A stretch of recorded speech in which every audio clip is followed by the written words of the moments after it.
दोस्तों नमस्कार। मैं नाथ सोनांचली कथा कहानी और उपन्यास के इस अंक के साथ पुनः हाजिर हूँ। दोस्तों इस समय मैं वाचन कर रहा हूँ शिवाशंकर त्रिवेदी के लिखे कहानी संग्रह संझौती के दिए का। दोस्तों आज लीजिए सुनिए संझौती के दिए कहानी संग्रह से एक और कहानी विदेशिया का वाचन मेरे अर्थात नाथ सोनांचली के स्वर में। 5 को साइकिल चलाते चलाते चूर होकर घर लौटा था। दरवाजे पर साइकिल खड़ी की और आंगन में पड़ी चारपाई पर बैठा ही था कि चक्की थमी और उस कमरे से आवाज आई, पाल लागे रूपन भैया। उधर निगाह गई, देखा दोनों हाथों से दरवाजे को आहता थामता, पैरों में घुटने तक आटा लगाए किंचित मुस्कुराता हुआ निकल रहा है विदेशिया। अरे विदेशिया, मजे में है ना? मैंने पूछा। सब आपकी कृपा है भैया। सवेरे आया था बुआ के पैर छूने, तो भाभी ने कहा काम में हाथ बटाकर शाम को चले जाना। उन्हीं के साथ चक्की चला रहा था। विदेशिया की बुआ मतलब मेरी माँ, वह मेरे ननिहाल का ही रहने वाला है। मेरा ननिहाल का नाम रूप नारायण है, जिसे लोगों ने घिसकर रूपन कर दिया है। विदेशिया है बड़ा घाघ, उम्र में मुझसे 2-3 साल बड़ा होगा, लेकिन नाता जोड़े हुए है भैया भाभी का। विदेशिया जन्म का अंधा, जात का गोंड, छोटे मामा का लंगोटिया दोस्त, काला कलूटा भूत, आंखें दोनों बंद, केवल पपनियां झपकती हुई, जिसके डर से मैं नानी के घर से बाहर नहीं निकलता था। खाकी रंग की मर्दानी जांघियां पहने, दोनों हाथों को आहट अंदाजे के लिए सामने फैला कर नचाता हुआ, पैरों को साध साध कर आगे बढ़ाता, जब नानी के आंगन में आता, मैं सारी चहलकदमी छोड़कर दुबक जाता था। जब कभी बालहट जागा, खाना नहीं खाऊंगा, कनेर की गांच पर चढ़कर झूला झूलूंगा, नानी के साथ नदी स्नान के लिए जाऊंगा कि किसी ने कह दिया, अरे विदेशिया, और सारा हट काफूर, सारा कार्य विधिवत, रात को रो धोकर आकाश सर पर उठा लेता। नानी मनाती, मामा फुसलाते, माँ आने वाले कल को प्रलोभनों से चमकाती, किंतु माने कौन? तभी कोई आवाज दे देता, आ गया विदेशिया, और दुबक जाता नानी की गोद में, अथवा मुंह छिपा लेता मामा की फुकती में। गली में गोली जमी है या कंछीटा हो रहा है कि कोने में दिख गया विदेशिया, और भागा सर पर पैर रखकर, कूद कर नानी की गोद में जा छिपा। नानी मीठे मीठे पूछती हैं, किंतु उत्तर कौन दे? इतने जोर से हाफना, इस प्रकार दुबकना, क्या और किसी के आने का सूचक है? विदेशी आकर बैठ गया है आंगन में। बबुआ को मुझे दे दो या। आजा बबुआ, रुपन रे। बाप रे, विदेशिया ले जाएगा? कैसी आंखें, कैसा पेट, कैसा शैतानी रंग रूप। आश्चर्य है कि मेरे बचपन ने इतने भयानक विदेशिया से समझौता कैसे कर लिया। कुछ ही दिनों के बाद मैं उसी के कंधे पर बैठकर सहुआइन की दुकान तक, काली माई के स्थान तक और धोबन के मकान तक जाने लगा। एक दिन वह भी आया, जब अन्य लड़कों के साथ मिलकर मैं भी उसे चिढ़ाने लगा, गीत गा गाकर, पगड़ी नथुन के अंकुशी बनाऊं, आइल विदेशिया पकड़ घिसियाऊं। वह नाराज हो जाता, धूल उछालता, लड़कों का पीछा करता। एक दिन क्रुद्ध विदेशिया ने मुझे भी पकड़ लिया और अब अपने शैतानी पंजों से मुझे तमाचे जड़ने ही वाला था कि मेरी देवी ने साथ दिया। मैं तो थरथर कांप रहा था। तभी उसने मुझे पहचान लिया, ऊपर से नीचे तक मुझे टटोल कर देखा और बोला, जाओ बबुआ, गांव के भांजे हो, नहीं तो ऐसे तमाचे जड़ता कि मुंह से खून फेंक देते। मैं सुसक रहा था। उसने मुझे कंधे पर बिठा लिया और चला मामा के घर पहुंचाने। रास्ते में उपदेश देता आया, तुम मेरे भाई हो, मैं तुम्हारा भैया हूं, तुम्हें कंधे पर लेकर मैं ही तो घुमाता हूं। बताओ तो, अगर नहीं पहचानता तो जमा देता ना तुम्हें 2-4 चाटे। गांव के भांजे को मारने से हाथ में दर्द होता। खैर, दर्द तो मेरे हाथ में होता। क्या कहती ईया? कहती, जा रे विदेशिया, लाज नहीं आई गांव के भांजे पर हाथ छोड़ते। अच्छा देखो रूपन, ये सब लड़के बदमाश हैं। मैं तुम्हारा भैया हूं। क्या हूं तुम्हारा? मैंने रुआ से गले से ही उत्तर दिया। भैया? नहीं, ऐसे नहीं, विदेशी भैया कहो। क्या कहोगे? विदेशी भैया। हाँ, वाह रे दुलरुआ। विदेशी ने अपने बाएं हाथ से मेरी पीठ थपथपाई। मैं कौन हूं तुम्हारा? विदेशी भैया, मैंने उत्तर दिया। किंतु मामा के द्वार पर आकर उसने मुझे नीचे उतारा और मैं ताली बजा बजा कर गाता हुआ आंगन में भागा। पगड़ी नथुन के अंकुशी बनाऊं, आइल विदेशिया पकड़ घिसियाऊं। मैं सोच रहा था कि विदेशिया पीछे पीछे आएगा, नानी से उलाहना देगा, अपनी बुआ अर्थात मेरी मां से उलाहना देगा। सुना बबुआ, रूपन क्या कह रहा है? किंतु वह नहीं आया, नहीं आया। मैं आंगन में छिपता छिपता सावधानी से इधर उधर देखता हुआ निकसार की ओर चला। कहीं छिपा होगा, मैं सोच रहा था, किंतु नहीं। दरवाजे पर आकर देखा, विदेशिया वहां नहीं था। दरवाजे पर खड़े खड़े ही आगे निगाह दौड़ाई। दूर गली की नुक्कड़ के पास वह धीरे धीरे चला जा रहा था। विदेशी भैया रे! किंतु वह रुका नहीं, जैसे सुन ही न सका हो। अरे विदेशी भैया! विदेशी ठमका, ठिठका और बाएं हाथ को ऊपर करके बिना मुंह फेरे ही बोला, जाने दो रूपन, मैं तुमसे नहीं बोलूंगा। और फिर चल पड़ा। मैं पीछे पीछे दौड़ा। विदेशी भैया! उसने पैरों की आवाज सुनी, रुक गया। किंतु दाहिनी ओर दीवार की ओर मुंह फेर कर मैं जाकर लिपट गया उसकी कमर से। अब उससे नहीं रहा गया। घूमकर मुझे गोद में उठा लिया। फिर कह दिया ना, टूटी पकड़कर प्रेम से बोला। उसकी बंद आंखों से अश्रु प्रवाह होने लगा। अच्छा, अब नहीं कहूंगा। विदेशी कुछ बोला नहीं। मुझे फिर कंधे पर बिठा कर लाया मामा के आंगन में। नानी ने पूछा, हो गई रूपन और विदेशिया की दोस्ती? मैंने कहा, अब मैं विदेशिया को विदेशी भैया कहूंगा।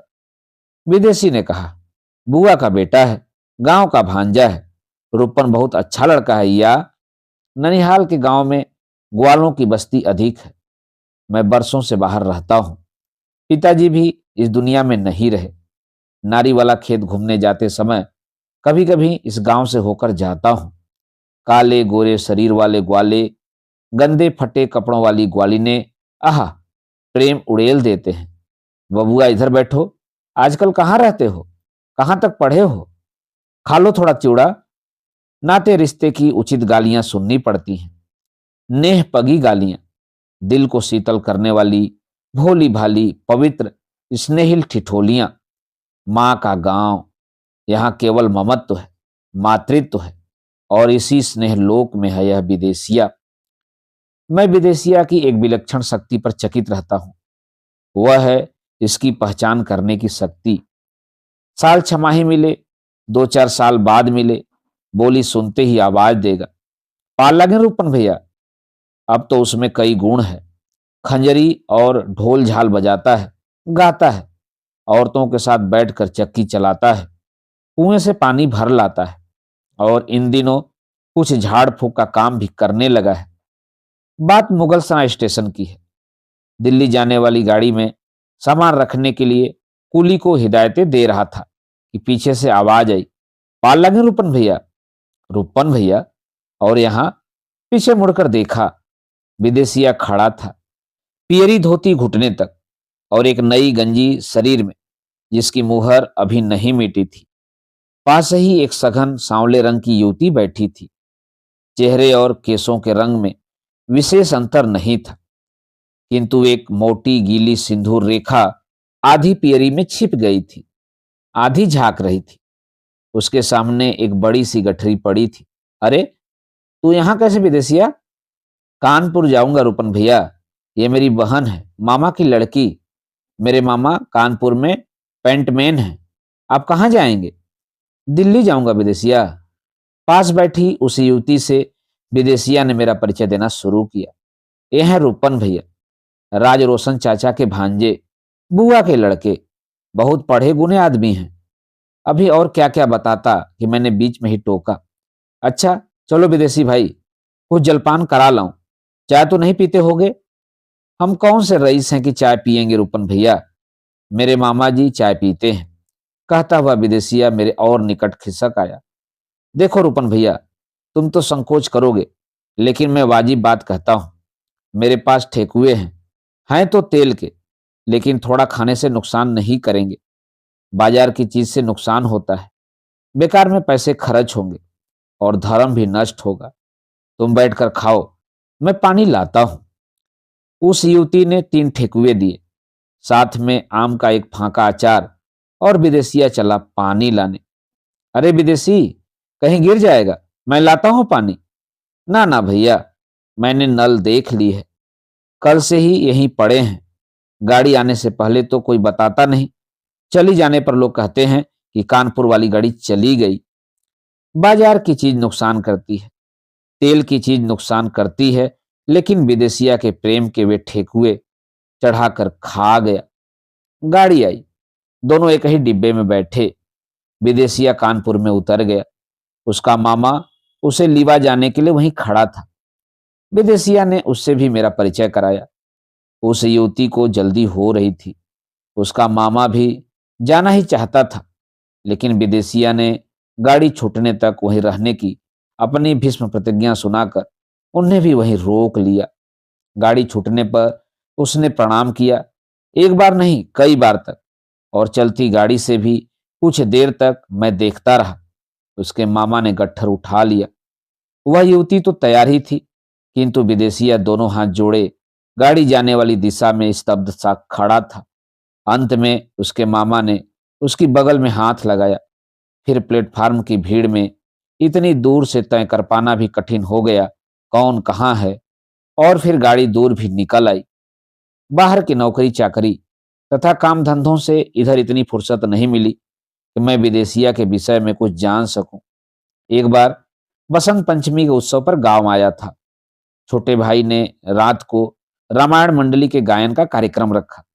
मैंने प्रस्ताव रखा कि एक आदमी जाकर विदेशिया को बोल आए, वह भी अपने 2-4 साथियों के साथ आ जाएगा।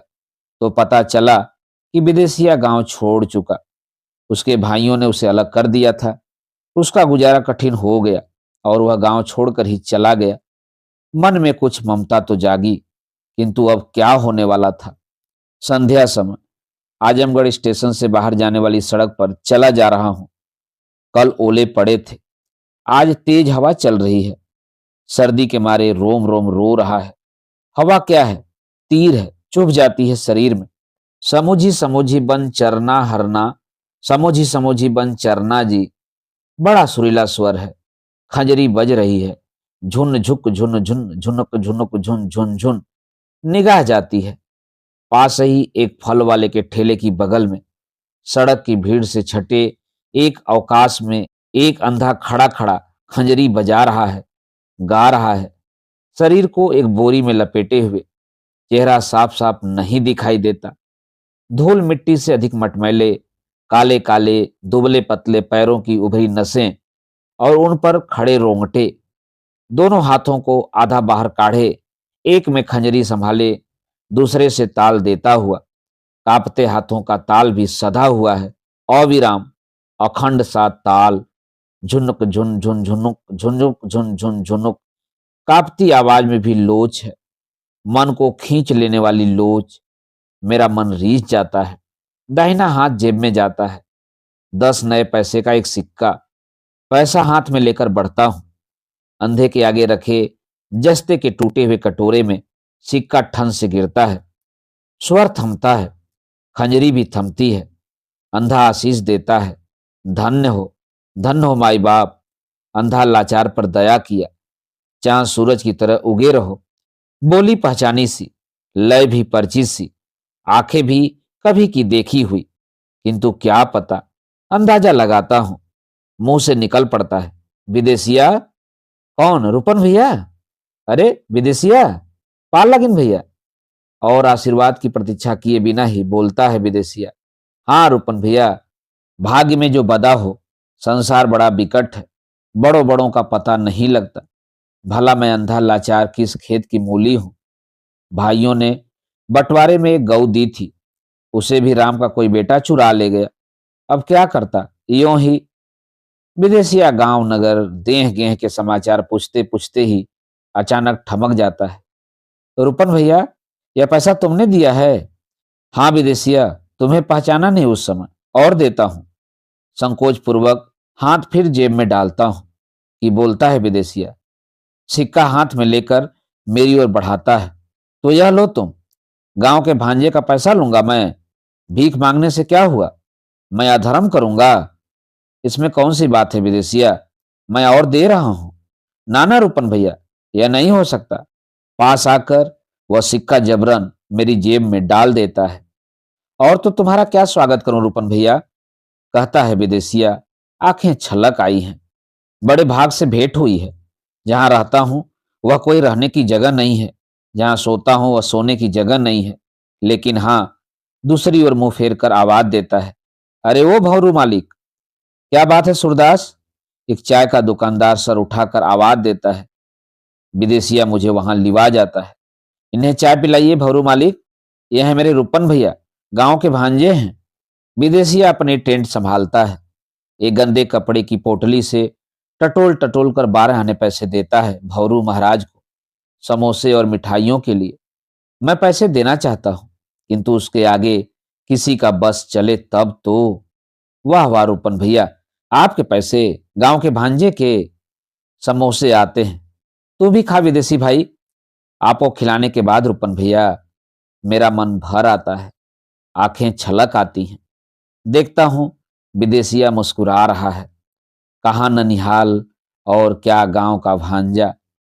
मैं भी पास के ही एक होटल में रुकता हूं। विदेशिया 2-3 बार रोज चक्कर लगा जाता है। मैं कई बार आग्रह करता हूं, पर वह मेरे यहां भोजन भी नहीं करता, पैसे भी नहीं लेता। रोज सवेरे जलपान के लिए कुछ लेकर आता है। 5 दिन बाद मैं लौट आता हूँ। स्टेशन तक आकर विदेशिया मुझे छोड़ जाता है। 2 बरस के पश्चात फिर आता हूँ आजमगढ़। भंवरू मालिक की चाय की दुकान पर पता चलता है। वह अंधा तो 2 महीने पहले स्टेशन पर भीख मांगते समय गाड़ी के नीचे आकर मर गया। बस इतना ही पता चलता है। अब तो आजमगढ़ से होकर कई बार आता जाता हूँ। जाने क्यों जब गाड़ी आजमगढ़ स्टेशन के निकट पहुंचने लगती है, मुझे एक खंजरी की आवाज सुनाई देती है। झुनुक झुनुक झुन झुनुक झुनुक झुन झुनुक झुनुक। और जब गाड़ी स्टेशन से खुलती है, तब भी वही आवाज, झुनुक झुन झुन झुनुक झुनुक झुन। एक पुकार भी, एक संदेश भी। समझ बन चरना हरना, समझ बन चरना जी। बाद में वही आवाज जाने कैसे गाड़ी की झकझक खटखट में बदल जाती है। आज भी मेरी आंखों में वही चित्र उतने ही जीवंत रूप में तैर आता है। विदेशिया पैसे लौटा रहा है। भीख मांगने से क्या हुआ रूपन, गांव के भांजे से पैसा लूंगा। दोस्तों, अभी आप सुन रहे थे शिवा शंकर त्रिवेदी के लिखे कहानी संग्रह संझौती के दिए से कहानी विदेशिया का वाचन मेरे अर्थात नाथ सोनांचली के स्वर में। दोस्तों, संझौती के दिए के कुछ और कहानियों का वाचन आप मेरे वाचन के अगले क्रम में सुन सकते हैं। तो जुड़े रहिए कथा कहानी और उपन्यास के साथ। धन्यवाद। नमस्कार।